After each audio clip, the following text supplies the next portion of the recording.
seeing how I reviewed their movie a few years back, I think it's only fitting to look over the show Phineas and Ferb. For a while, whenever I went to a con, I would always see someone dressed up as one of these characters, usually Perry the Platypus. Everyone told me it was great, but I just didn't have time to watch it. Well, thanks to Disneycember, it finally allowed me a chance to sit down and watch all the episodes, and yep, everybody's totally right.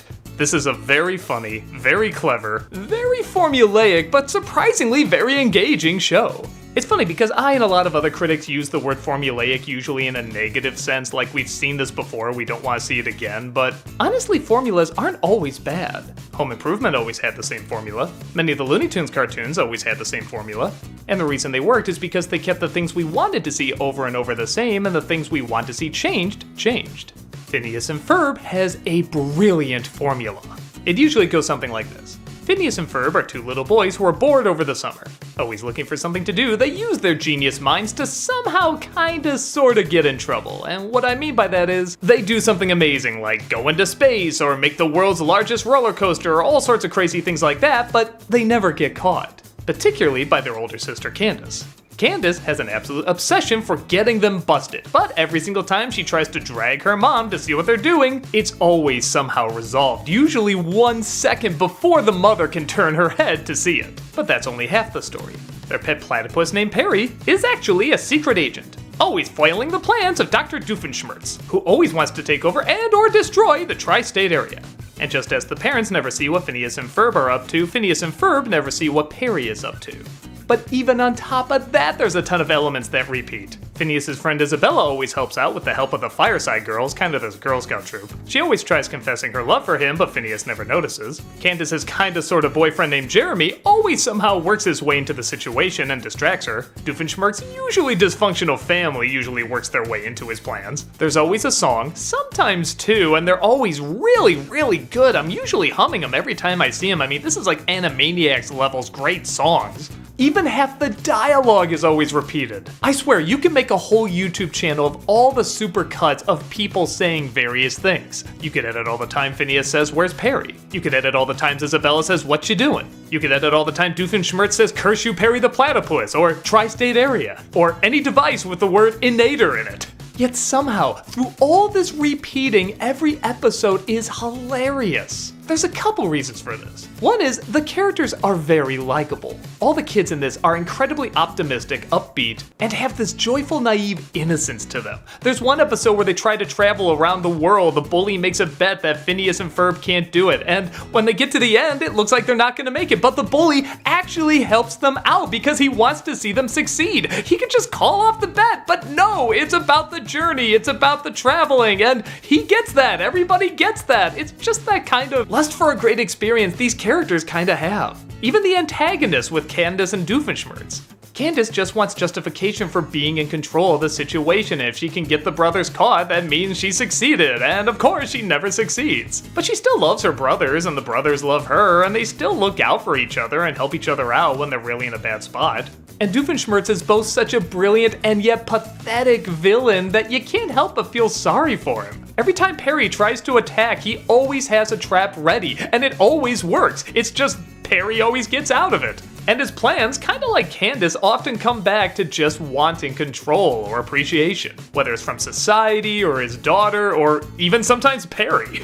Like I said before, where the show really shines is what they change up. The different adventures they go on are always really imaginative and really big and over the top. Doofenshmirtz's evil schemes are always hilarious, and the way they're always thwarted is funny as well. The formula is so good and the variations are so clever, you actually look forward to the different ways they're going to do the same thing. I know that sounds like an oxymoron, but that's kinda how they make it work. The few times they don't do the formula and they have a different plot usually work as well. There's one episode where they jump to the future, and yeah, it kind of feels like fan fiction, but, you know, good fan fiction. Like the kind you kind of say, wouldn't it be cool if they made an episode out of that? Well, they did, and it's pretty good.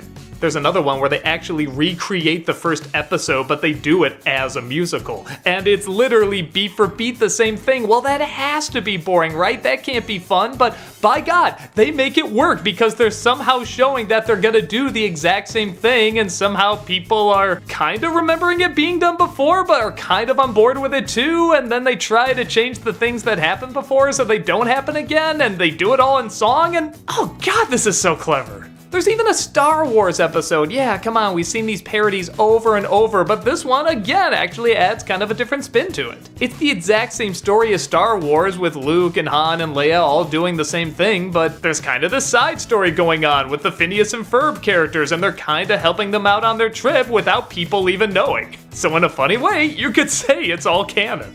Well, kinda. Doofenshmirtz made a small version of the Death Star to crack walnuts, and the Empire just took a bigger take on it to blow up planets. Thanks, Rogue One. The only episode I can think of that wasn't awful, but wasn't that great either, was the Marvel crossover. I know, you'd think that'd be great, there's so many things you can do with this, but the Marvel characters mostly play everything straight except for an occasional weird line or weird action here and there, and I feel like they needed a lot more of that.